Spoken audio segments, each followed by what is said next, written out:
Gawat, Indonesia, Ukraina, NATO. Inilah 3 berita politik terbaru hari ini. Berita pertama, tanpa nuklir dan tanpa NATO, Ukraina bukan siapa-siapa. Ia bukan negara yang mampu mempertahankan diri. Bagi Rusia, besarnya biaya perang akan bisa tertutup oleh kenaikan harga minyak dan gas akibat perang itu sendiri. Bagi Jerman, Prancis, Inggris, dan sekutu, biaya perang dari mana? Mereka harus rapat dulu. NATO harus bersidang. Amerika Serikat di zaman Presiden Donald Trump pernah ngomel, biaya NATO kurang dibebankan secara merata. Ia tidak mau biaya NATO terlalu dibebankan pada Amerika. Di zaman Presiden Barack Obama, NATO tidak berbuat banyak ketika sepenanjung Crimea diambil Rusia dari Ukraina. Di zaman Presiden Biden, 2 wilayah lain Ukraina menyatakan diri merdeka didukung Rusia. 2 hari lalu, sampai tulisan dibuat tadi malam, NATO belum bersidang. Padahal bom sudah mulai jatuh di beberapa lokasi militer di Ukraina.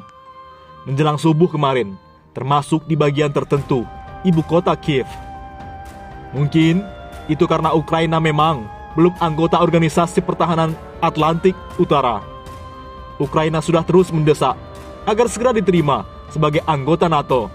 Tapi Rusia keberatan dengan ancaman kalau bekas wilayah strategisnya itu bergabung ke musuh lamanya. Tanpa nuklir dan tanpa NATO, Ukraina bukan siapa-siapa. Ia bukan negara yang mampu mempertahankan diri. Teoretis Rusia bisa menyerangnya kapan saja, dengan alasan apa saja. Setelah pisah dari Soviet, Ukraina dinilai terlalu genit, mau bergantung ke Barat. Ukraina sebenarnya punya kekuatan senjata nuklir nomor 3 terbesar di dunia. Bukan main, yakni nuklir peninggalan Rusia, Uni Soviet. Anda sudah tahu, sepertiga nuklir Soviet dibangun di wilayah Ukraina. Hanya sedikit yang dibangun di Belarusia dan Kazakhstan. Yang terbanyak tetap berada di Rusia. Tapi, nuklir di Ukraina itu tidak boleh lagi digunakan oleh yang berkuasa di sana. Password untuk menghidupkan nuklir itu pun tidak di tangan Presiden Ukraina. Password itu dipegang oleh organisasi negara-negara bekas Uni Soviet. Jangan-jangan password itu pun sudah hilang, sudah 30 tahun. Atau jangan-jangan sudah dihilangkan. Walhasil, sebagai negara dengan senjata nuklir terbesar ketiga di dunia, Ukraina tidak bisa apa-apa. Seorang pengamat militer di Amerika mengatakan, untuk bisa menghidupkan senjata nuklir itu, Ukraina perlu persiapan selama 12 bulan. Memang, negara-negara barat ikut menguncinya. Sejak sebelum Ukraina merdeka, mereka setuju Ukraina merdeka dengan syarat itu. Tidak boleh menjadi negara nuklir. Ukraina pun setuju, lalu merdeka, dapat pengakuan dari Barat dan dunia.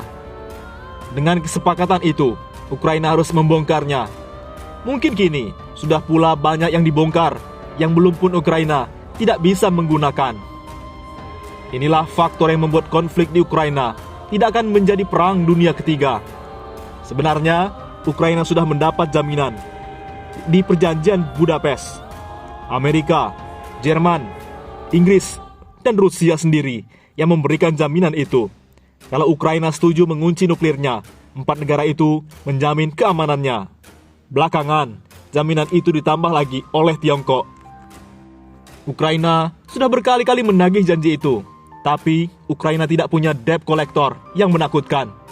Terbukti, semenanjung Crimea yang begitu strategis diambil begitu saja oleh Rusia tanpa ada perlawanan. Itu karena Rusia mengerahkan kapal-kapal perang yang di dalamnya ada senjata nuklirnya. 4 kapal jenis itu parkir di laut dekat Crimea. Kini, Ukraina mengingatkan lagi perjanjian Budapest itu. Tapi yang ditagih masih saling lirik sana-sini. Apalagi, yang menyerang sekarang ini adalah yang mengambil Crimea. Salah satu yang bikin janji itu sendiri. Presiden Ukraina sebenarnya sudah mencoba menggertak. Kalau memang tidak ada jaminan keamanan, Ukraina akan menjadi negara nuklir. Tapi, Tidak ada yang menggubrisnya. Mereka sudah tahu, gerakan itu tak akan bisa terlaksana dalam 15 tahun. Sedang untuk mengubah senjata nuklir peninggalan lama, sudah tidak mungkin. Semua hulu ledak senjata nuklir itu sudah disetting untuk menyasar ke bagian-bagian tertentu di Amerika sana. Jarak tempuhnya pun sudah disetting untuk 10.000 km atau lebih. Mau dialihkan untuk menghadap ke Moskow? Bukalah Google Map. Settinglah seolah Anda akan bermobil dari Kiev ke Moskow hanya 8 jam. Kurang lebih, hanya sama dari Jakarta ke Malang. Saya pernah ingin berkendara di jalur itu setelah nonton piala final champion antara Liverpool dan Real Madrid di Kiev. Sudah janjian pula dengan Profesor Effendi Ghazali. Rencana itu gagal. Anda sudah tahu mengapa. Lalu, rencana ke Kiev lagi untuk stem cell juga gagal. Di dalam negeri lebih hebat. Kini saatnya ke sana. Kalau ada teman, kalau ada visa, kalau ada bensin 1 juta. Berita kedua, mengejutkan. Donald Trump puji pemimpin Rusia. Vladimir Putin itu jenius, luar biasa, dan sangat cerdas. Mantan Presiden Amerika Serikat Donald Trump menggambarkan agresi Vladimir Putin terhadap Ukraina sebagai jenius, luar biasa, dan sangat cerdas. Donald Trump mengatakan dia mendukung Vladimir Putin dan keputusannya untuk mengirimkan pasukan guna melakukan tugas penjaga perdamaian di wilayah yang dikuasai Rusia di tenggara Ukraina. Donald Trump mengatakan ini dalam wawancara dengan podcaster Buck Sexton, seperti dilansir dari Sky News pada Rabu 23 Februari. Saya masuk kemarin dan ada layar televisi, dan saya berkata ini jenius, katanya kepada pembawa acara podcast.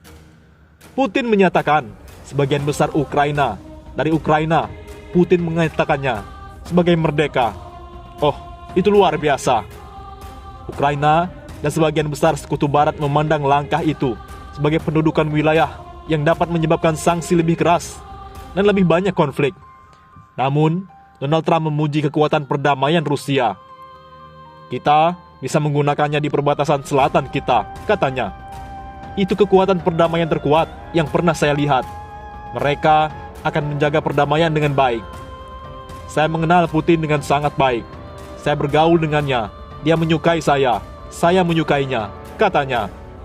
Mantan Presiden Amerika Serikat ini menyatakan Vladimir Putin adalah orang berperawakan tangguh, tetapi sangat cerdas, memiliki banyak pesona yang hebat dan mencintai negaranya.